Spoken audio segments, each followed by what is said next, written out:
We're to 30 now. Capture a pulse. In this digital age, mobile phone, Facebook pulse. Like, capture a pulse. 70 to 80. In this digital age. Some people are like really old when they're 40.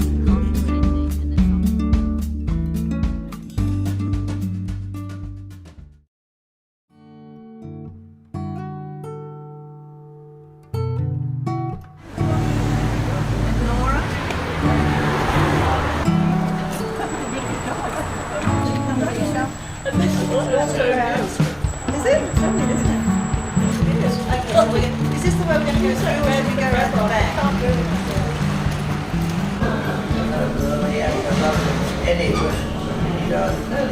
So brothers. Don't remember too much about that. So I've only got to tell the story of what I've been told. But from about when I was 1 year old, just a little bit, about 14 months, 15 months old, I can remember getting into a motor car, which in those days was a year 26 model, and it was a Packard, which was a luxury car in those days. This is June. I asked the participants just to write a few lines. June said that she moved to the Darling Downs to get away from the war. She moved with her mother and her brother, Jim, and her father has passed and her mother remained. She met her husband, Peter, who was a POW, the Japanese, with the Japanese during the war. Married at 21 at Waco property on the Darling Downs. She worked on the property, cooking for the shearers, and loved gardening and renovating houses. Well, ever since the gallery opened, I was the first president of Friends, and so I've been associated with it right through. I was still on the pack saddle committee. I don't know if they know what pack saddle is. It's a fundraising event they have every year, and it was just started by myself. I think there were about 4 of us, 5 of us. I was just one girl in the family, number 4. There's no place to be. I was born in Armidale, Melbourne, and my father was a military man, which meant that automatically that the whole family moved when father moved. I was married in 1942. So no electricity in the whole town? No. So you had lamps? Yes, lamps. This is my grandfather's watch chain. That's his watch chain, and that's my wedding anniversary. my wedding. I wasn't buried with the bride. That's in 1942. So beautiful, and that's your husband? Yes, 1942. That's so beautiful. Have you got some pictures? No. These guys are taking some pictures. That's good. Oh, did you want to? I got one. What was your husband's Will name? it come out? Oh, yeah, came up well. Oh, that's good. What was your husband's name? Gordon. Gordon. He would be 90, you said, this week. He would have been 90 on the 13th of April.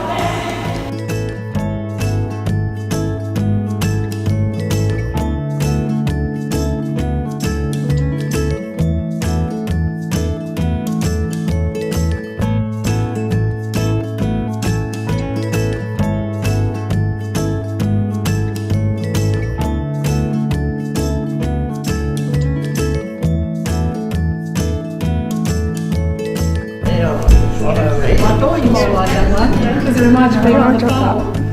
Yes, well, probably things in an area. Oh, those who resemble exactly where I might have been right around the big area. Stayed with my mother in Melbourne. It's a typical scene, isn't it? So my maiden name was Guest, and ours was always known as the guest house, you see. Yep, by Margaret Ollie. Oh, yes. Basket of oranges, lemons and jug. That's really good. Oh, okay. lovely one, this guy. Oh, yes. Guess all used to travel. Well, never mind, the taxi man, I guess he A bit of a head on here. Yeah. Traffic jam. Want to crack the whip? Oh,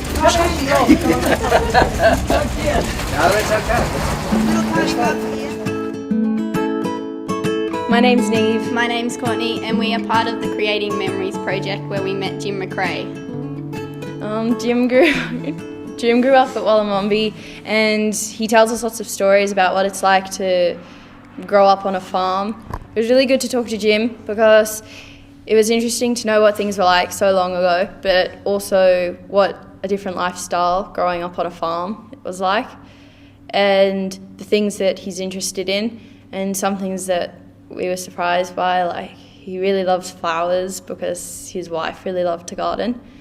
He lived on Maiden Creek, which is about an hour out of Armidale. He did lots of farm work, repairing fences and building sheds.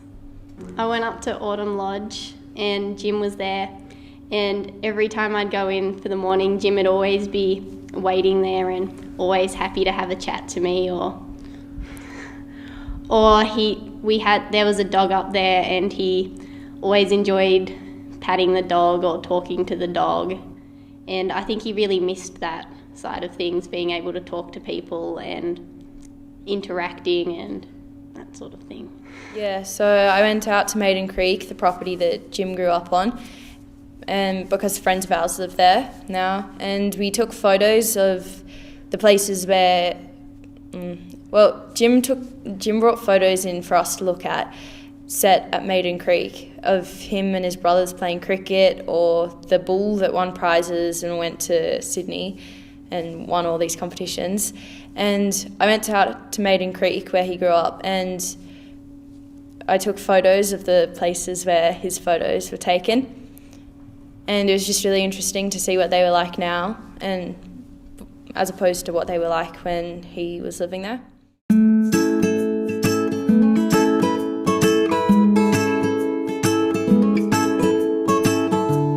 Well, I'm one of the population that's been an early start here. I've been here all my life. My parents were here for a number of years when I was before I was here. And prior to that, my grandparents settled into this Armidale area many years ago. So whose property was this? Was this your father's property? Yeah, Maiden Creek. We lived there I was there for 30 years before I left. What do I do? Tell me up. Actually, the property was owned at that stage by a freighter family. The biggest part of my life was spent in a big area around here. I suppose east, you could say, to Dorrigo and places like that. I spent a few years down on the coastal area there, holidaying. I built some houses down there, and I used to go down every weekend or two, and I would then enjoy life, is what you'd say, the luxury of it.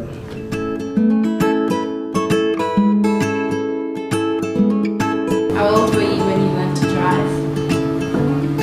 Oh, I suppose around about, I would have been around about 12, 13. Wow, okay. And I didn't get a licence till I was 17 because the law said I couldn't have a licence after I was 17 years old. And on the 17th of July 1943, I got my licence. That's my first licence. He was in here in Armidale. Hi, my name's Laura Murray, and I've been part of the Creating Memories project. I've been working with Mavis, who is 92, and she's had quite a bit of loss in her life. She's lost her husband and 2 children, and most recently her dog. She's lived in Armidale most of her life. She lives at Autumn Lodge now, and she talks about how much she misses her dog. And in the suitcase she brought in some photos of her dog, and she has a little stuffed dog to replace the one that she had. She recently had a bird bath put in memory of the people she's lost at the church. And also she has lots of technology, which is pretty cool. She has a tablet and a smartphone. She can both use them pretty well. She she's showing me photos of her friends and family. On the first occasion that I saw her, she came here and she really wanted to see Mossman Bay.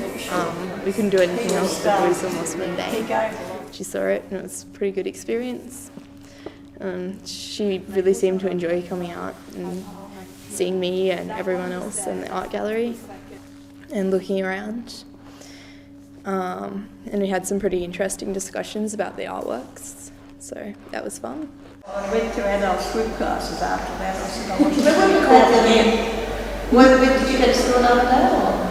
Yes, I started school at West Armidale, but then my father had a shop in Gyra and we went to Gyra. That was only 24 miles, so I was up there. Wouldn't have been many swimming lessons at Gyra, would there? We didn't have, there was no electricity when we went up there. So that was about 1937 or something like that. I was married in 1942. So no electricity in the whole town? No. So you just had lamps? Yes, lamps. This is my grandfather's watch chain. That's his watch chain, and that's my wedding anniversary. my wedding. I wasn't buried as a bride. That's in 1942. So beautiful. And that's your husband? Yes, 1942. That's so beautiful. Have you got some pictures? No. These guys are taking some pictures. That's good. Oh, did you want to? I got one. What was your husband's Will name? it come out? Oh, yeah, it came out well. Oh, that's good. What was your husband's name? Gordon. Gordon. Yeah, Gordon He Lang. would be 90, you said, this week. He was on the he would have been 90 on the 13th of April. And he died in 1990. Where did you get married? In Armidale, at the little West Armidale church, you know, down the end of Ruskin Street, there's the little Oh, the really moving. Anglican church Yeah. where we were married, and all my children were christened there. Oh, would look pretty different back then. I don't know where I was christened, but I presume I was christened at St Mary's, because my parents were there then. That was part and parcel of us, the little church down there. Was it? Yes. As a matter of fact, I'm getting a bird bath put in memory of my husband. Are you? Two little children I lost. Going to have the bird bath. So how old were the children that you lost? My first baby, she was only lived a week. The second boy was 4 and 7 months when we lost him. Did you die from a disease or? No, it was really, but anyway, that's. So you're going to have the bird bath in your garden? Is it? No, it's going to be in the church garden. Oh, is in it? the churchyard. Oh, that's beautiful. In the churchyard. So we're waiting on the man to cement it in. Oh, so you've got it already, have We'll you? have a dedication to it after service one Sunday morning. Do you want to see some more pictures? Yes. I've got my legs going again. Your legs are going again, okay.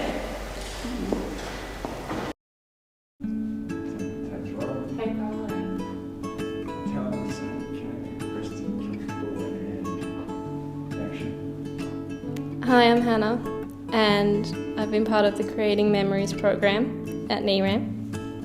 And for the past few weeks, we've been talking to all these old people from all these different kind of backgrounds about their lives and learning more about history and things like that. And we've been looking at art and discussing it and saying how it affected us and what it reminded us of and that kind of thing. It's been really good. When I first started, it was kind of like to have a new experience and to learn more about everything, really. And I haven't really spent a lot of time with anyone in particular, but I feel like I've gotten to know each of them at least a little bit and gotten to know all of their stories at least a little bit. I've never spent a lot of time in an art gallery or spending a lot of time looking at art. I've always loved it, but I'm not much of an artist myself. But spending time here, I realised what kind of art I love and what kind I didn't love so much, and it was good.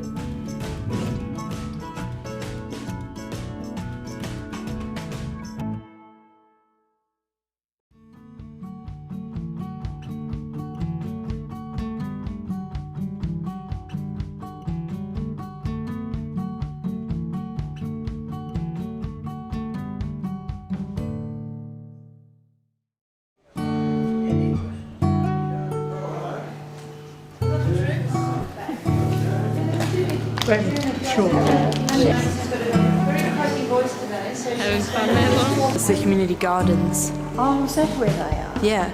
Oh, I often read about those in the paper. And so you wake up to that morning. It's going to rain today, bloody.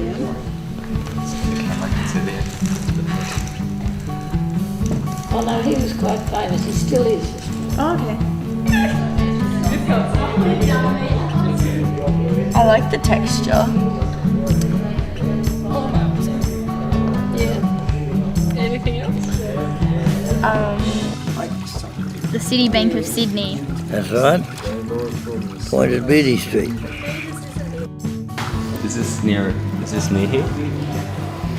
Where would that take you? Oh, 40 miles out there. The True Laws is still there. That's right there. The True Laws, Yeah. It's now Cotton On though.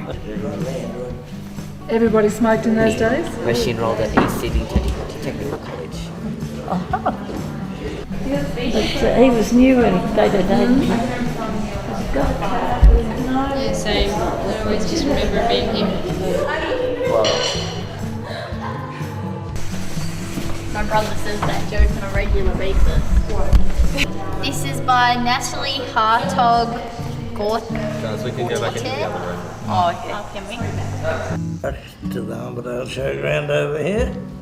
I thought I was going the right way. You've got another chance.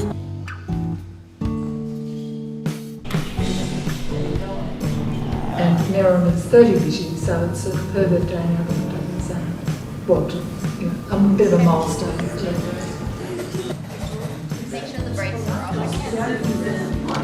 Oh, they're off now, they're off now.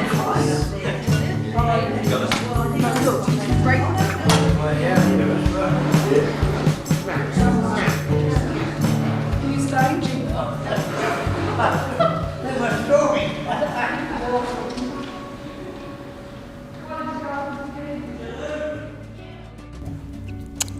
Hi, I'm Matt, And I'm Jess. and we're part of the Creating Memories project at Neram. We were working with June for 6 weeks. And we learnt a lot about June over those 6 weeks that we spent with her. She has a big passion for art. A fiery passion for art that she's kept all her life and dedicated her life to art. Stop it, Matthew. She's been part of Neram for a long time. She's been involved with the Pack Saddle Exhibition.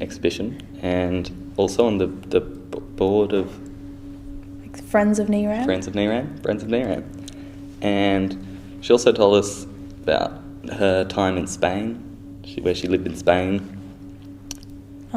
She said that she really liked Spain because of all the churches, and because there was like hardly any tourists there then. The art was like far more accessible, so like her whole life has basically been dedicated to art. The camera can see there. Oh no, he was quite famous, he still is. Oh, okay. We haven't studied him at all. We haven't studied him. No, well, he's an older one, you see. There'd be quite a few that you wouldn't have Yeah, studied definitely. until come up in the history of art in Australia. No, there was a big one that I wanted to buy, but because they were so expensive even. So all these paintings, all of these in this book are just from when he went to Bali and drew about? That's when he lived there. Oh, okay. But he came from a very well-to-do family in Sydney, Okay. and they have a station out at Neram. But he wasn't the sort of bloke who'd he liked to change, you know, and he went out to Helene. You heard about Helene? When the artists all went to. Oh, okay. And he was one of those for a while. But I thought he was better than any of them. He was really, really dry. But the one I like now is Zavros, who's been winning all the prizes, and he won the one from Brisbane, the state, you know, the big gallery in Sydney, the state one this year. Yeah. Oh, he's in here. I thought, because he can draw, and I've got a huge one of his with these two wonderful horses rearing up. Wow.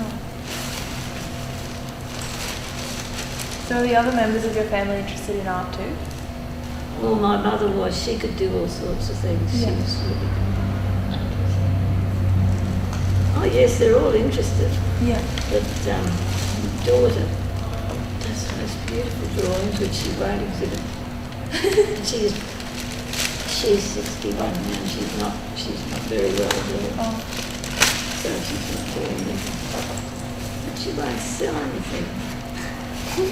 This is the local one. Zavros. He does these immaculate drawings. Oh, beautiful. Looks pretty young. I'm Phil. I'm part of the Creative Memories project. I was partnered up with Anne on the first day, and I was a chaperone or chauffeur. On the first day, we liked to look at art. She really didn't like the abstract art, which she really loved a picture of a budgie that used to be in the Margaret Ollie room, that's now. It was just a great picture because it showed a budgie. It was a budgie. We know it was a budgie. Apart from the budgie, she just didn't like abstract art. She liked the landscape artworks, so that was nice. Like Mossman Bay was one of them. That's what I remember. The thing that was greatest about Anne was she was an aircraft engineer when she was younger. Back then, just women expected to cook clean. So going out and becoming an aircraft engineer, that was amazing. She had one other girl in her class, and the rest of the people there were men. So being one of the two girls in a class of everyone else as an aircraft engineer was just an amazing feat, I think. Well, I started learning mostly about aircraft during the war. I was in my early teens, and I was itching and hoping, well, not hoping that the war would go on, but that I'd be old enough. I was 18 in 1943, and that was when I was able to join the Air Force. And I was very fortunate to be one of two chosen to do aircraft instruments. I had a rather technical brain, I think. One of two women, wasn't it? What? One of two women. Yes, one of two women. And they allowed us to join, rather patronising, because in those days, girls, listen, in those days, women didn't do what was called men's jobs. Well, the whole point is when you have a war and things are becoming very, very critical, as you will understand if you know your history, it was exciting. We worked like navvies, and we never had any time off. But it was just, everyone was like that during the war. It was a case of, oh no, you can't. Don't you know there's a war on? That was prelude to everything. But from then on, I've done everything from, well, I've done farming, I've had a cattle station, and I spent my last 5 years down right on the corner, the edge of the Copton there, at my daughter's property now, not mine, Wallawalegra, which is right on the dam. The Copton Dam, yes. Aging, as I come to believe, is that you can grow old, but you don't have to go up. Sure, it's like maturity and stuff, but you just remember to have fun, or else you'll just get boring. To become a thing you love is an amazing lesson to learn. If we can all do that, then we're set.